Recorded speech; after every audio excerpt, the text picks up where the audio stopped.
Ucapkan selamat Natal dan Tahun Baru. Tuhan Yesus memberkati.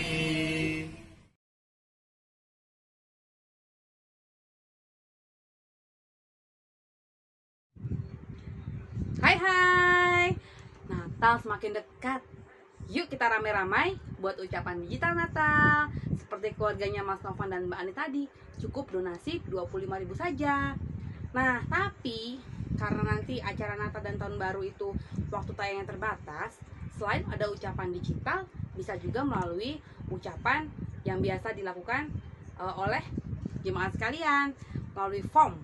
Nah, formnya ataupun nanti ucapan digitalnya bisa diserahkan atau bisa menghubungi panitia Natal, yaitu ada Mbak Peti itu di 0813 8394 0520, atau bisa juga ke Butias Gunadi 0813 155 55 639, atau bisa juga ke Bu Sri Agrari 0856 9728 8399. Matur nuwun, ditunggu ya ucapannya.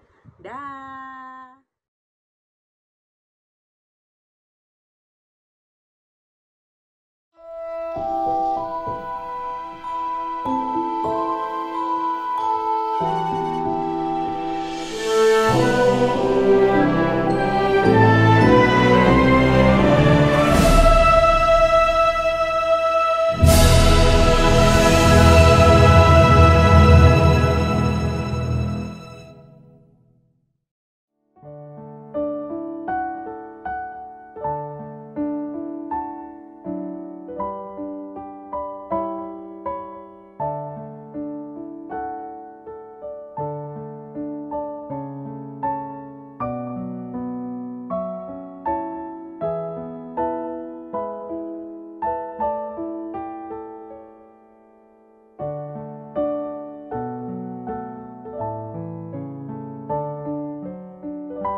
Mari kita mulai ibadah untuk hari ini. Umat dipersilahkan berdiri.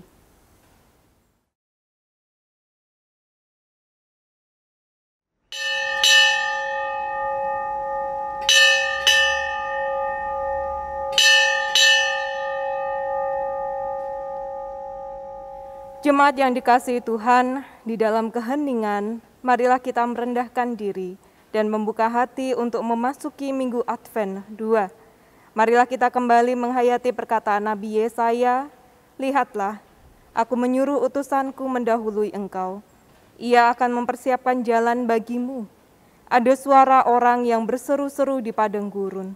Persiapkanlah jalan untuk Tuhan, luruskanlah jalan baginya."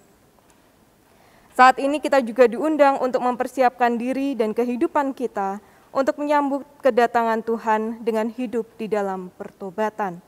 Seperti pada masanya Yohanes Pembaptis tampil di padang gurun, kita juga patut mengingatkan orang-orang di sekitar kita dengan menyerukan, "Bertobatlah dan berikanlah dirimu dibaptis, dan Allah akan mengampuni dosamu."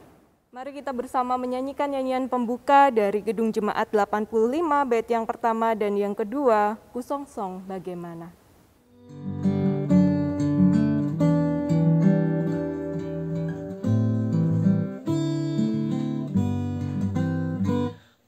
Kusongsong bagaimana ya Yesus datangmu, Engkau terang buana, Kau surya hidupku.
Ibadah Advent kedua ini kita khususkan dengan pengakuan bahwa pertolongan kita adalah di dalam nama Tuhan Allah Pencipta langit dan bumi. Kasih karunia, rahmat, dan damai sejahtera dari Allah Bapa dan dari Yesus Kristus Tuhan kita, kiranya menyertai saudara.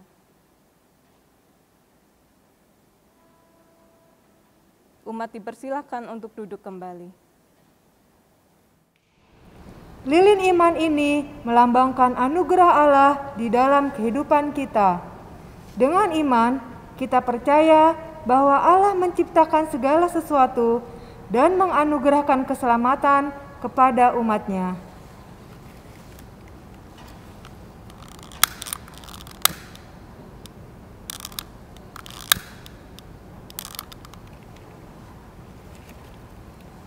Lilin sudah dinyalakan, pertanda kita memasuki Minggu Advent yang kedua. Umat diajak menyanyikan pujian, nyanyikanlah Kidung Baru 51, bait 1 dan 2, hiburkanlah, hiburkan umatku.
Inilah firman-Nya yang diambil dari Injil Markus pasal 12 ayat 30 sampai 31. Kasihilah Tuhan Allahmu dengan segenap hatimu dan dengan segenap jiwamu dan dengan segenap akal budimu dan dengan segenap kekuatanmu. Dan hukum yang kedua ialah kasihilah sesamamu manusia seperti dirimu sendiri. Tidak ada hukum yang lebih utama daripada kedua hukum ini. Mari bersama kita merendahkan diri kita di hadapan Allah, mengakui segala dosa dan pelanggaran kita, dan saya akan menutupnya di dalam doa.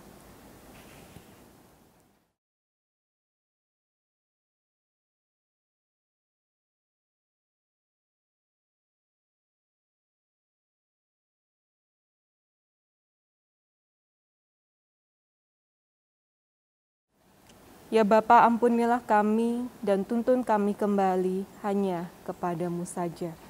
Dalam nama Putra-Mu terkasih Tuhan kami Yesus Kristus, kami sungguh memohon pertolongan-Mu. Amin.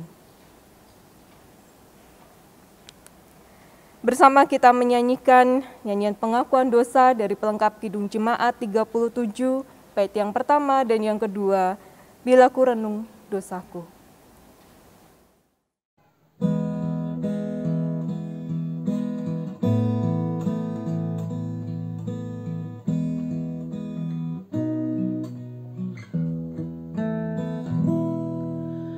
Bila ku renung dosaku padamu Tuhan,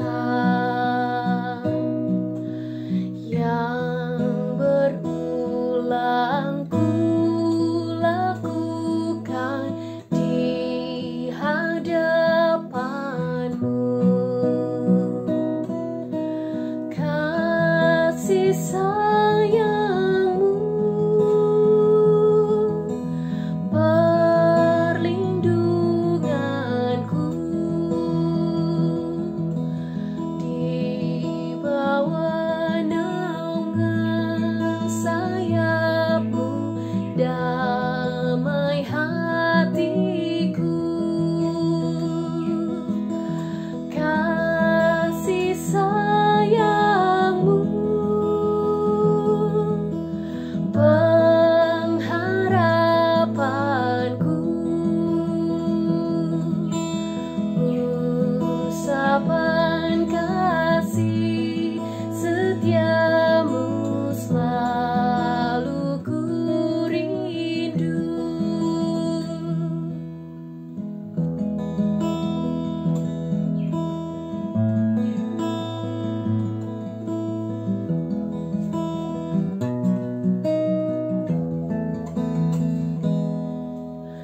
Rasa angku dan sombongku masih menggoda. Iri hati dan benciku kadang menjelma. Kasih sayang-Mu, perlindunganku, di bawah naungan sayap-Mu, damai hatiku. Kasih sayang-Mu, pengharapanku, usapan kasih setia-Mu selalu ku rindu.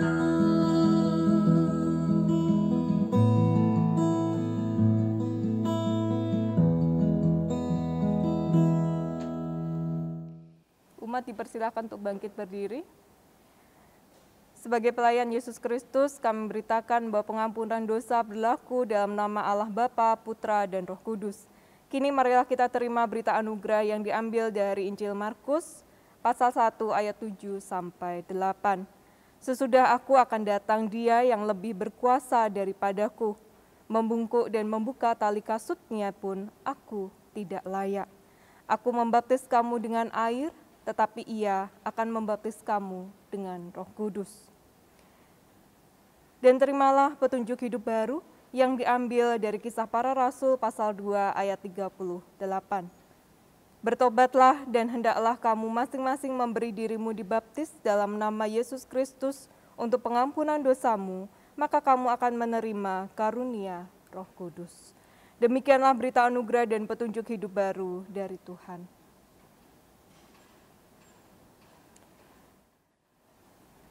Mari bersama kita menyatakan kesanggupan kita dengan menyanyikan dari Kidung Jemaat 383 bait yang pertama, Sungguh Indah Kabar Mulia.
Kristus tak berubah, puji namanya.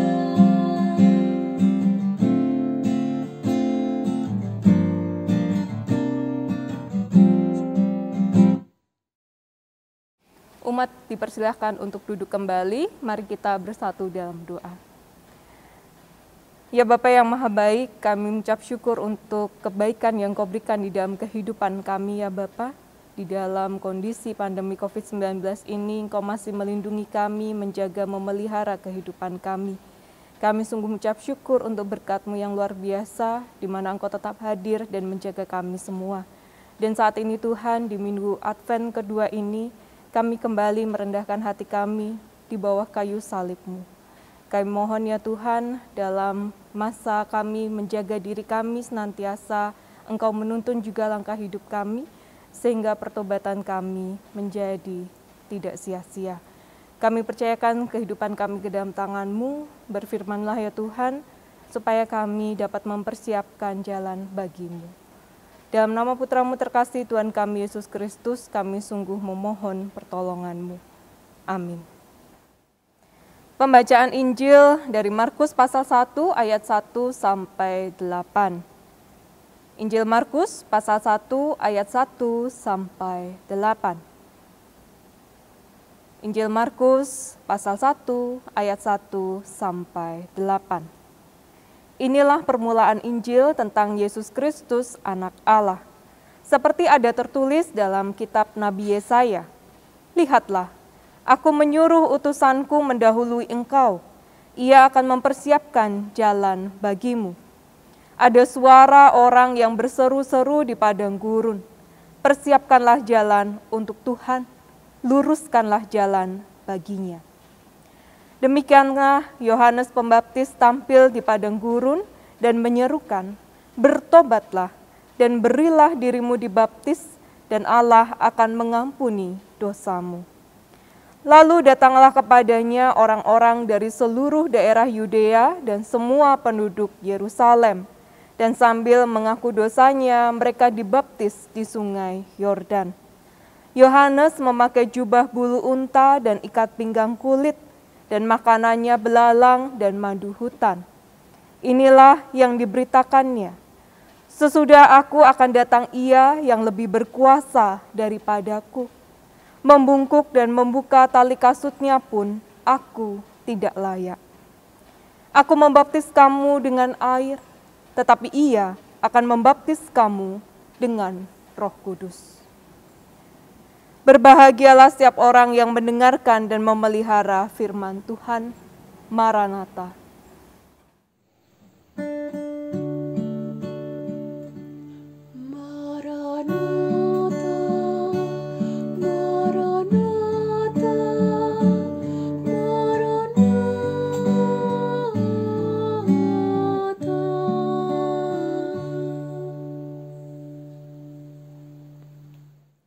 Memfokuskan pada kehadiran Yesus Sang Mesias langsung pada proses karya Yesus di dunia adalah pokok warta yang disampaikan oleh penulis Injil Markus.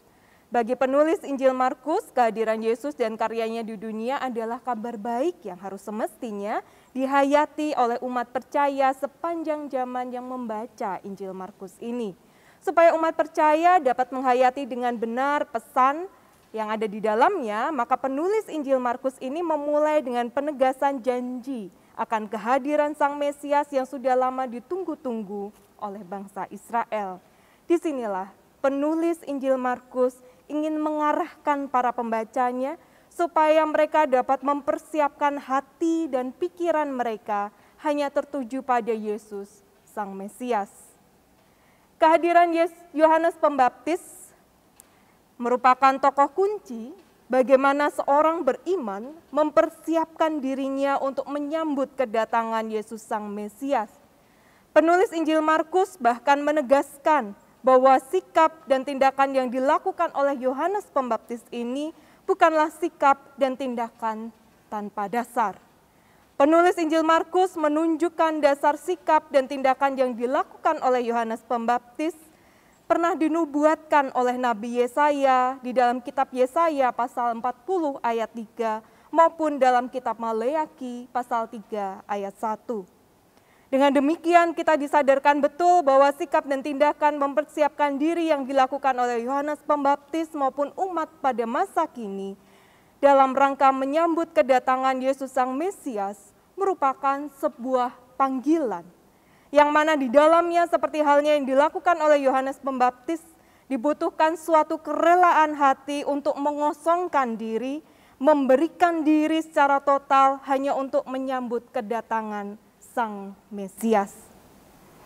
Sehingga sangat jelas sekali bukan persiapan mewah, seperti halnya menyambut kedatangan seorang raja, pemimpin negara, pejabat pemerintah ataupun daerah, maupun menyambut Perdana Menteri.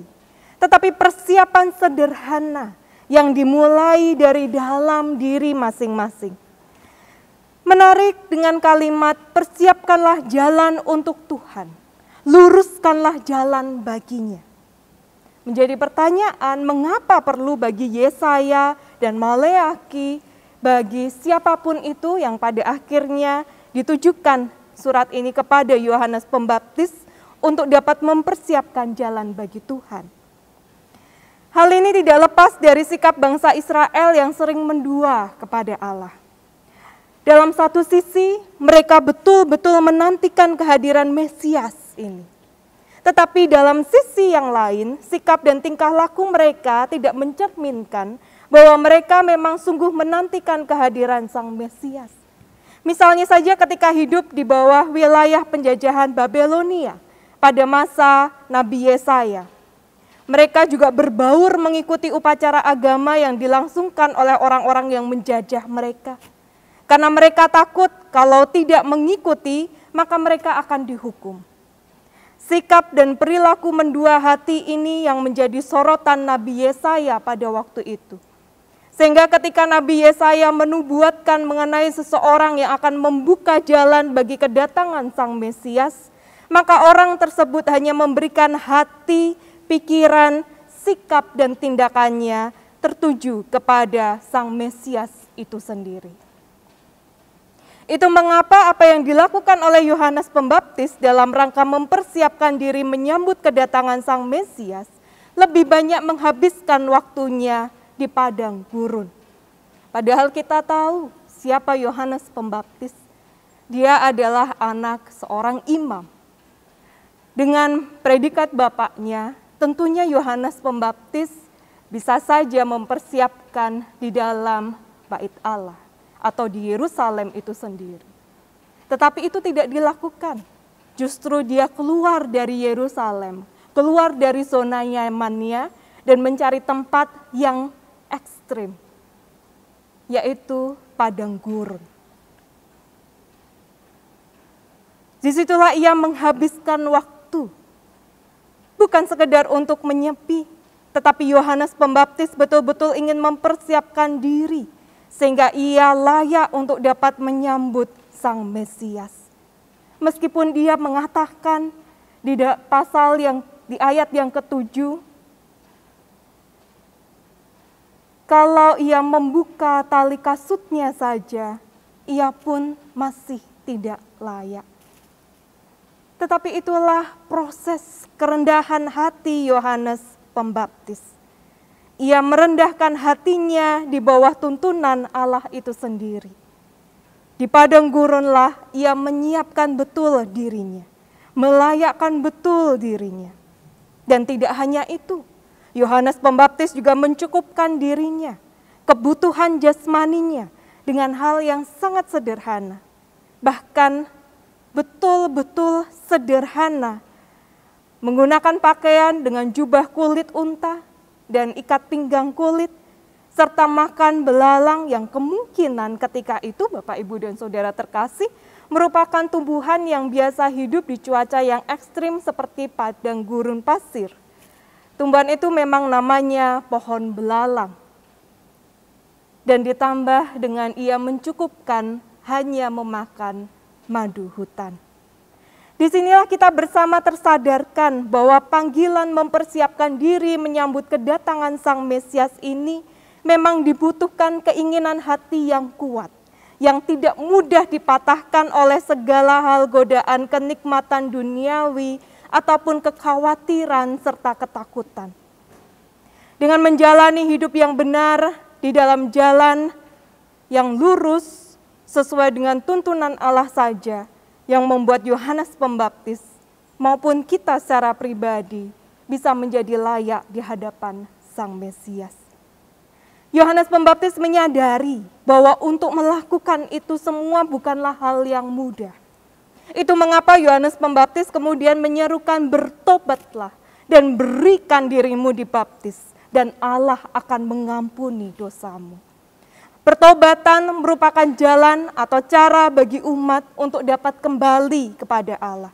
Dan untuk dapat melalui jalan pertobatan ini, maka tidak dipungkiri bahwa dibutuhkan kesediaan untuk merendahkan diri, mengakui segala kelemahan diri ini kepada Allah, dan meminta kepada Allah dalam sebuah permohonan, supaya Allah dapat mengampuni dan memulihkan.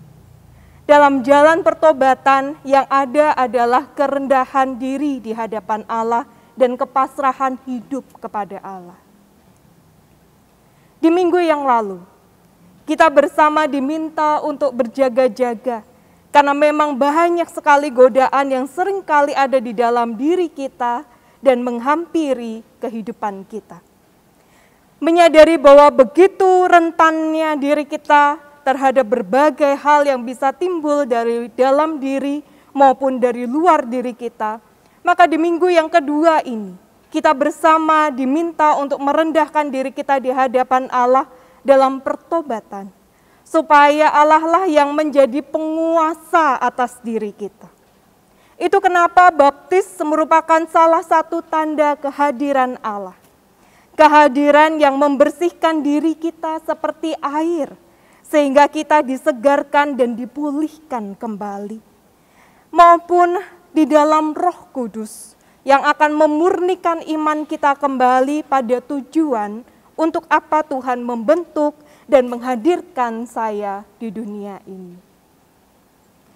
Di tengah goncangan iman yang terjadi dalam kehidupan kita, karena pandemi COVID-19 ini, ataupun peristiwa di Sigi, Palu, tanggal 27 November yang lalu, semoga tidak mudah melemahkan iman percaya kita, untuk tetap fokus mempersiapkan diri menyambut kedatangan Sang Mesias. Dengan lilin kedua yang telah kita nyalakan di minggu ini, sebagai simbol bahwa diri ini tetap terus menjaga hati, pikiran, serta tetap menyediakan diri di dalam kerendahan hati untuk mengampuni mereka yang telah melukai hati kita.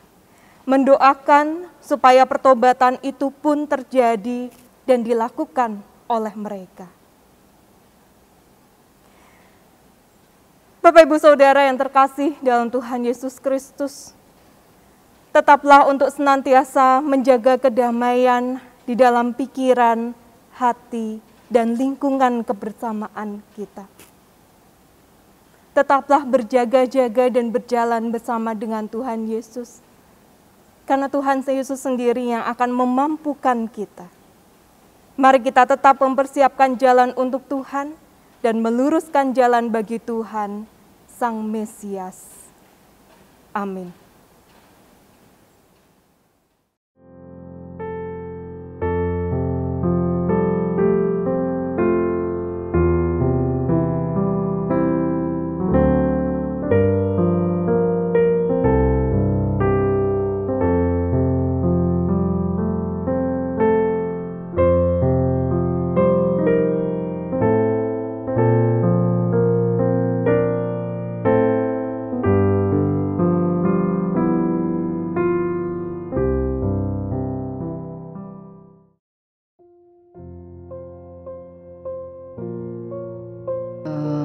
Kami, keluarga dari Bu Yoses, saat ini kami akan bersaksi tentang kemurahan Tuhan yang luar biasa. Beberapa bulan yang lalu, kurang lebih 3 bulan yang lalu, kami mendapat kabar bahwa tempat tinggal kami yang ada di Kalibata itu ada banyak kerusakan-kerusakan dan harus cepat diperbaiki karena kalau tidak bisa lebih parah lagi. Saat itu kami memang benar-benar tidak punya uang, dan saya hanya berucap, Tuhan, tolong saya. Tempat tinggal saya yang ada di Kalibata rusak. Saya nggak punya uang, Tuhan. Tolong saya. Kirimkan ya Tuhan berkat itu lewat saudara-saudara kami. Siapapun itu yang Engkau pakai. Dan esoknya saya benar-benar menelpon sama keponakan saya. Saya cerita apa yang sebenarnya tentang rumah saya yang ada di Kalibata. Dan ponakan saya ini langsung menjawab, Bule, butuh berapa?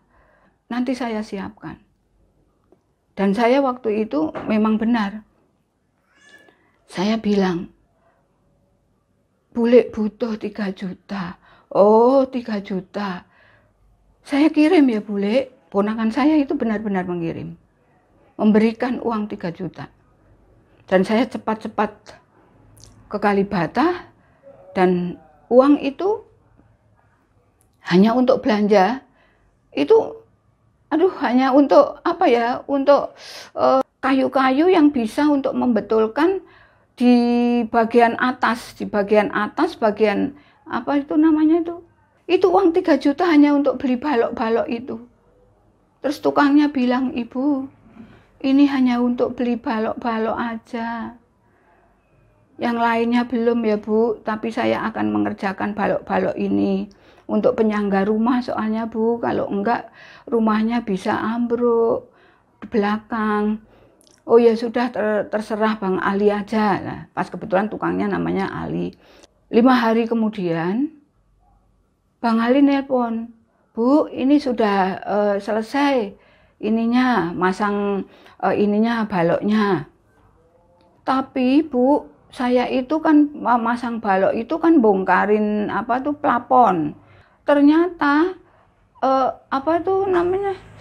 kayu-kayu yang untuk nempel ke plafon itu juga sudah pada mentiung itu apa ya namanya ya, udah pada rusak lah, keropos gitu. Akhirnya ini tukangnya itu bilang, Ibu sekalian aja ya Bu, saya mau kok, siap bantuin Ibu masang ini gitu, masang plafon. Akhirnya saya sambat lagi ke keponakan yang satunya.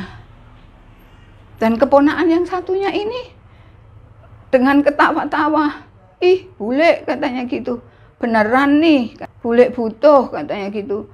Bener, aku butuh duit untuk beli itu kayu-kayu yang untuk plafon, hari ini pada keropos-keropos juga katanya gitu.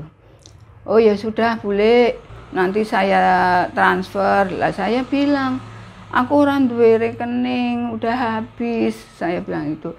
Ya ini aja lah, daripada mondar-mandir kamu langsung ke Kalibata, kasihin sama tukangnya, suruh beli itu kayu-kayu yang untuk masang plafon. Nah, begitu juga setelah plafon itu kayu-kayu plafonnya ini, ternyata tukangnya bilang, lah ini triplek-tripleknya ini Bu, kalau nggak diganti sekalian juga percuma, plafonnya juga triplek-tripleknya juga sudah pada keropos, sudah pada lepas-lepas ininya Bu.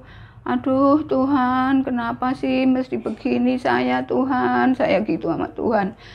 Saya sambat lagi sama keponakan yang satunya.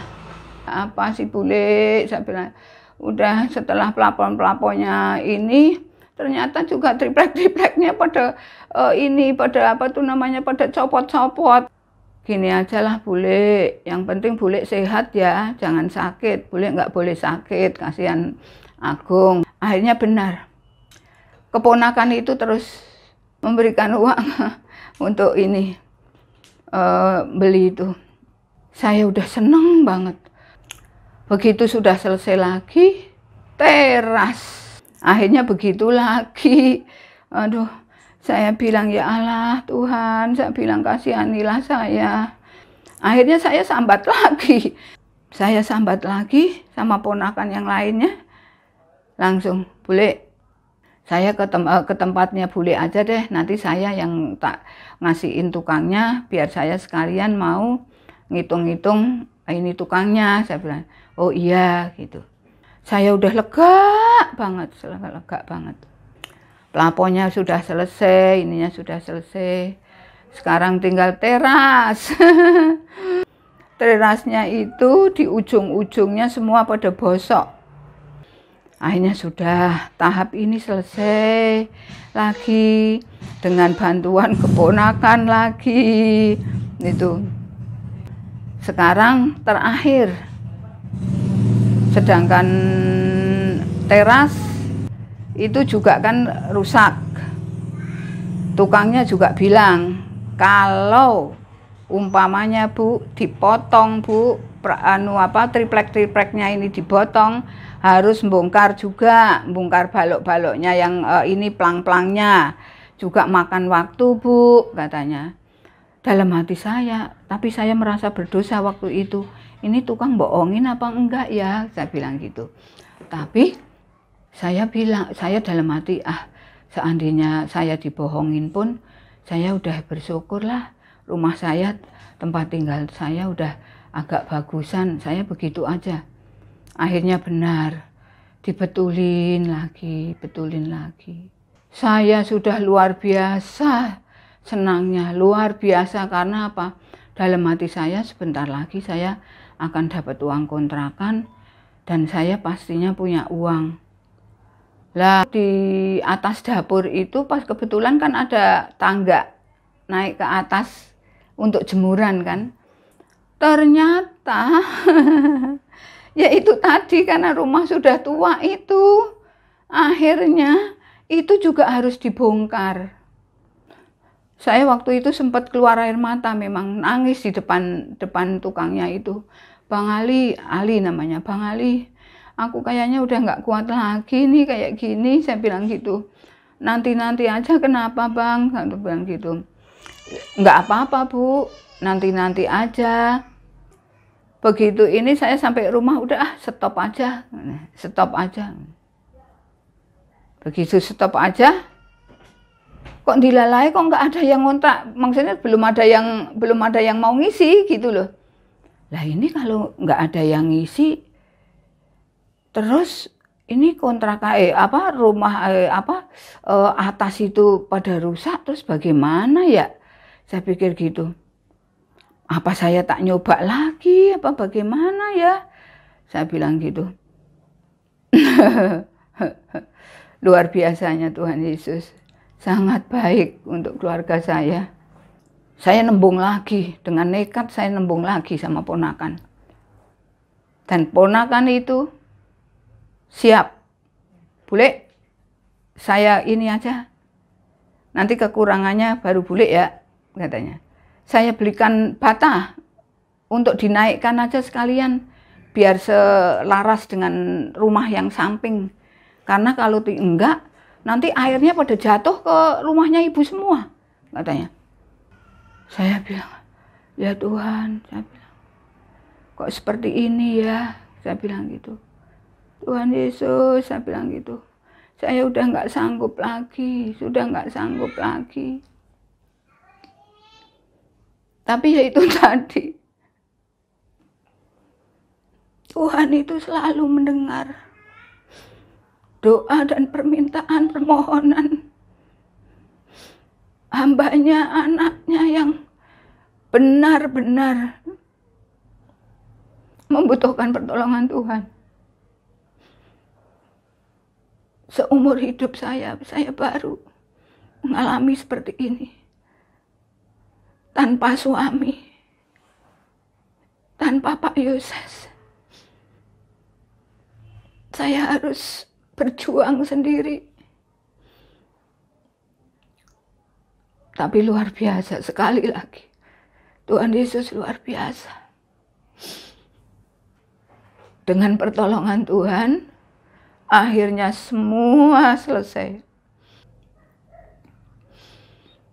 Dan ajaibnya Tuhan, begitu selesai, ada seorang ibu yang langsung mau menempatin rumah itu. Selama 3 bulan dia membayar, dan dengan membayar itu sebagian saya untuk nyicil utang-utang saya. Terus ya itu, yang separuh untuk hidup. Saya pikir saya pasti bisa ngirit-ngirit. Dan benar, maksudnya hanya separuh uang kontrakan saya bisa belanja, karena juga sebagian juga ditopang oleh anak-anak, walaupun tidak banyak, tapi tercukupkan. Dan sampai saat ini kami memang tidak pernah berkekurangan secara jasmani. Tuhan sungguh luar biasa. Terima kasih Tuhan Yesus, terima kasih. Amin. Jemaat dimohon untuk bangkit berdiri. Bersama dengan umat Tuhan di segala abad dan tempat, marilah kita memperbaharui iman percaya kita dengan mengungkapkan pengakuan iman yang kita nyanyikan terambil dari Kidung Jemaat 280, bait pertama sampai dengan ketiga, Aku Percaya.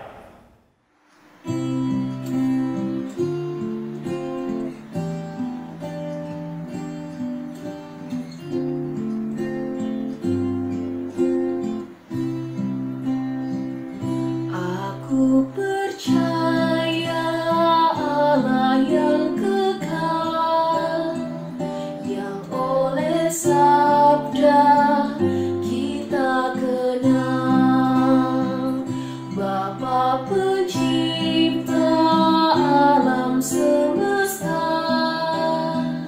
yang mengasihi manusia. Aku percaya Putra Tunggalnya yang disalibkan di Golgota, yang dari kubur bangkit dan menang, naik ke sorga dalam terang. Aku percaya pada Roh Kudus yang mendiami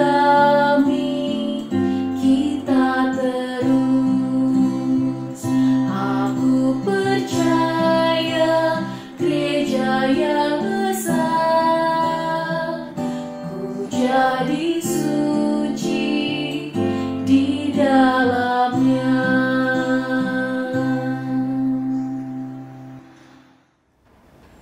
Jemaat dipersilahkan untuk duduk kembali. Umat dipersilahkan untuk duduk kembali. Mari kita bersama bersatu dalam doa. Setelah doa syafaat yang kita haturkan pada Tuhan, mari kita tutup bersama di dalam doa Bapa kami. Mari kita bersatu di dalam doa.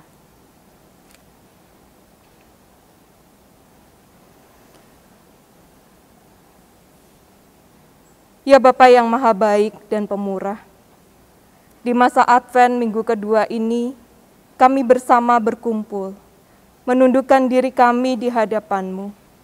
Kami percaya bahwa kemurahan hati-Mu menolong kami semua dalam setiap langkah kehidupan kami.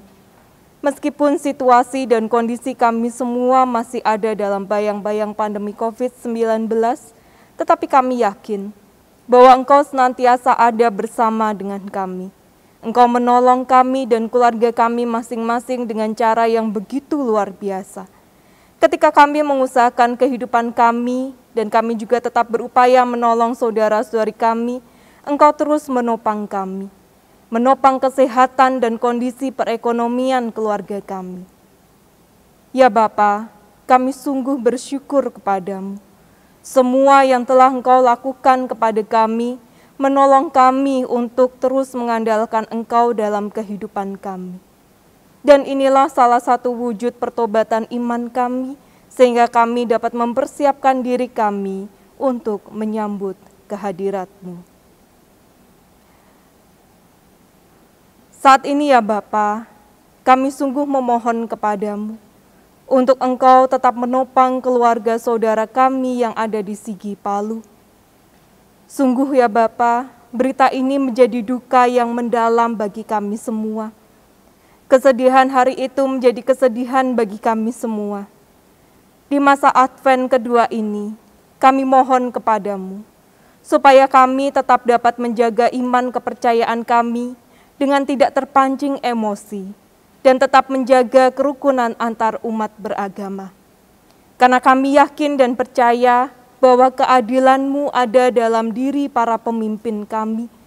Engkau telah memberikan hikmat kebijaksanaan kepada para pemimpin kami, supaya mereka dapat bertindak benar dan adil dalam setiap keputusan mereka menyikapi peristiwa di Sigi Palu. Kami juga mohon kepadamu, supaya Engkau juga hadir, memulihkan saudara-saudari kami yang saat ini sedang melalui proses kesembuhan mereka, baik di rumah sakit maupun di rumah. Kami sungguh memohon kepadamu dan berdoa bagi saudara kami, Mbak Anggita, maupun saudara kami, Mas Daniel. Begitu juga saudara kami terkasih, Mbak Diah, maupun saudara kami terkasih, Pak Edi. Kami sungguh memohon padamu ya Tuhan, kiranya pertolongan-Mu sajalah yang menyembuhkan mereka.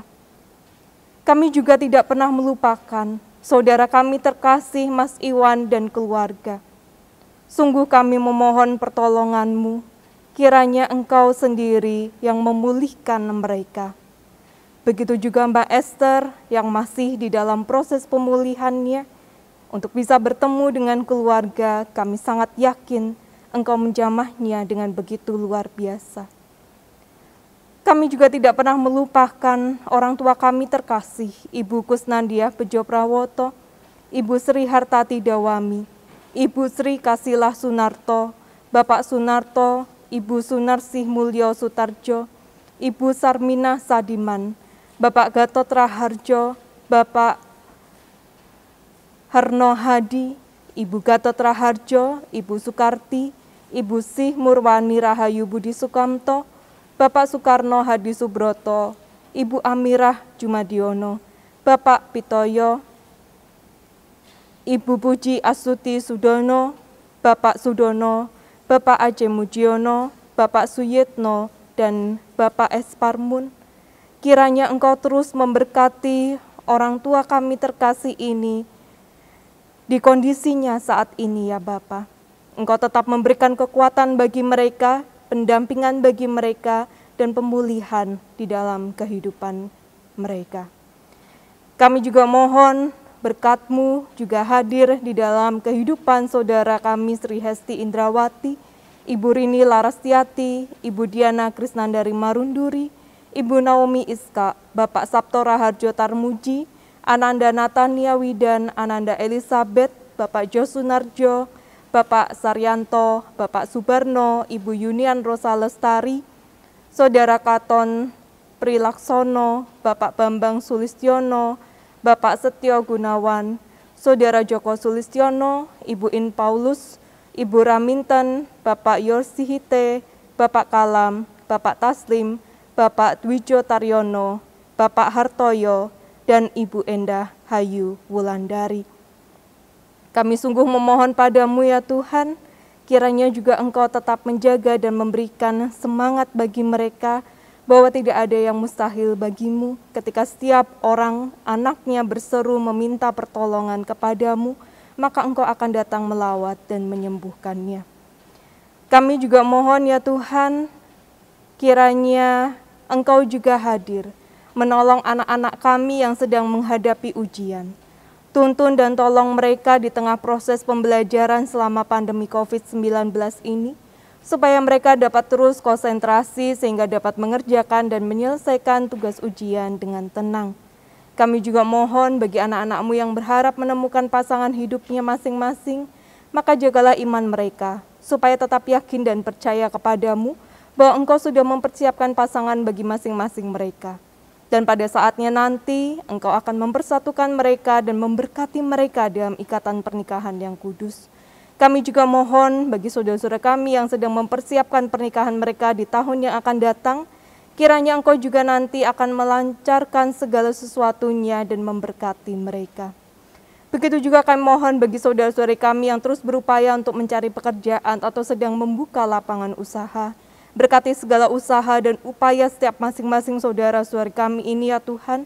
Begitu juga bagi masing-masing kami yang sedang mencari pekerjaan, kiranya kekuatan yang datang padamu memampukan kami yang sedang mencari pekerjaan maupun sedang membuka lapangan usaha. Ketika kami sungguh percaya padamu ya Bapa, maka Engkau sendiri yang akan membukakan jalan bagi kami semua. Berkati juga setiap pasangan yang merindukan buah hati dalam keluarga kecil mereka, supaya mereka terus meletakkan pengharapan mereka hanya kepadamu saja. Berkati juga tim medis yang masih menangani COVID-19 ini sampai dengan hari ini. Jagalah kesehatan mereka dan lindungi mereka serta keluarga mereka senantiasa. Kami serahkan segala sesuatunya ke dalam tangan pengasihan-Mu.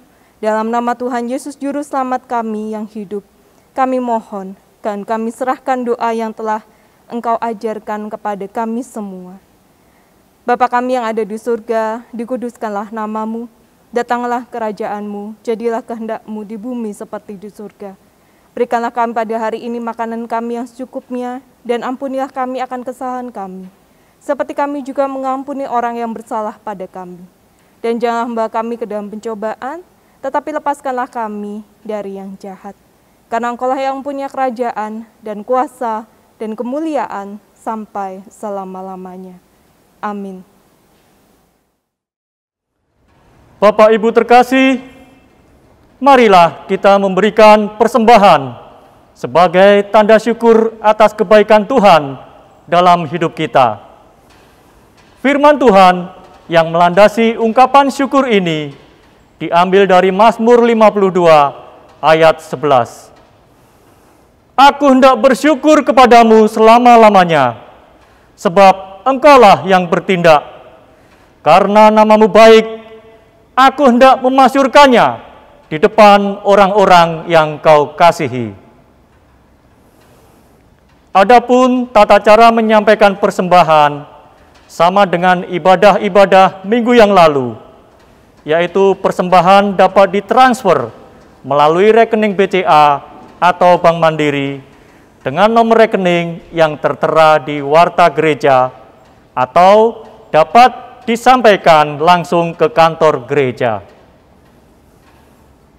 Mari kita menyanyikan lagu persembahan dari Kidung Jemaat 293, bait yang pertama, Puji Yesus.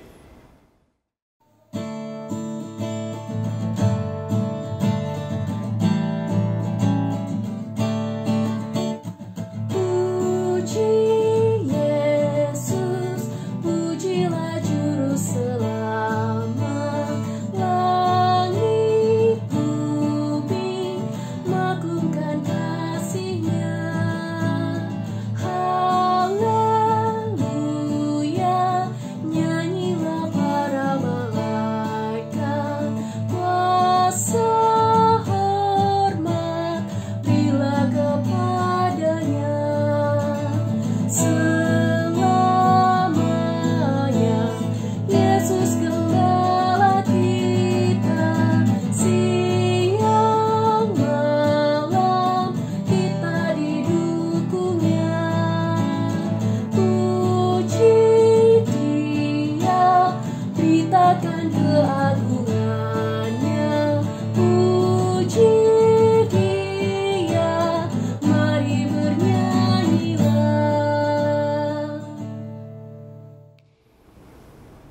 Bapak Ibu terkasih, marilah kita persembahkan persembahan syukur kita kepada Tuhan melalui doa ucapan syukur kita. Mari kita berdoa. Ya Tuhan, Allah Bapa kami yang bertahta di dalam kerajaan surga, kami mengucapkan syukur atas pemeliharaan dan berkat Tuhan di dalam kehidupan kami hari lepas hari. Dan pagi ini, sebagian dari berkat Tuhan kami persembahkan ke hadirat-Mu. Biarlah persembahan yang kami kumpulkan boleh berguna untuk kemuliaan nama-Mu dan pelebaran pekerjaan Tuhan di bumi ini. Ajari dan mampukan kami untuk dapat mempersembahkan segenap hidup kami sebagai persembahan yang hidup, kudus, dan berkenan di hadapan-Mu. Di dalam nama Tuhan Yesus Kristus, kami haturkan persembahan dan syukur kami. Amin. Umat dipersilakan untuk bangkit berdiri. Bersama kita menyanyikan nyanyian pengutusan dari Kidung Jemaat 88, bait yang pertama dan yang keenam, Hai Waris Kerajaan.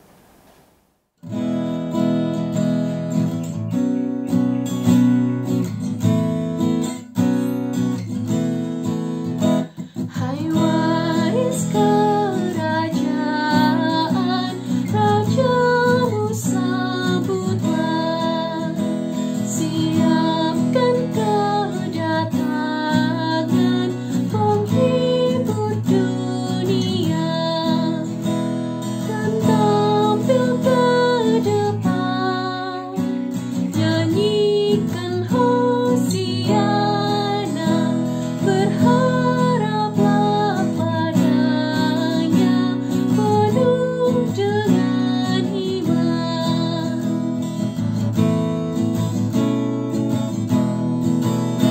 Hai bangunlah saudara, rajamu songsonglah, yang datang berkendara lembut dan mulia. Arahkan langkahmu menyambut juru selamat yang menaruh rahmat selaku penebus. Arahkanlah hatimu pada Tuhan dan sambutlah kedatangannya. Jadilah saksi Kristus. Terpujilah Allah, Bapa, Anak, dan Roh Kudus. Kini terimalah berkat Tuhan. Tuhan Allah memberkati engkau dan melindungi engkau. Tuhan menyinari engkau dengan wajah-Nya dan memberi engkau kasih karunia. Tuhan menghadapkan wajah-Nya kepadamu dan memberi engkau damai sejahtera.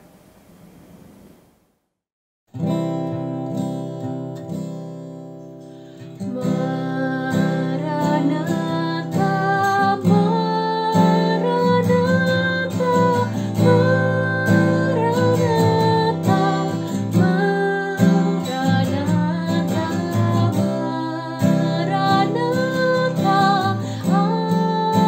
amin, amin, amin. Ibadah telah usai, mari kita tetap mempersiapkan jalan untuk Tuhan dan meluruskan jalan bagi Tuhan Sang Mesias.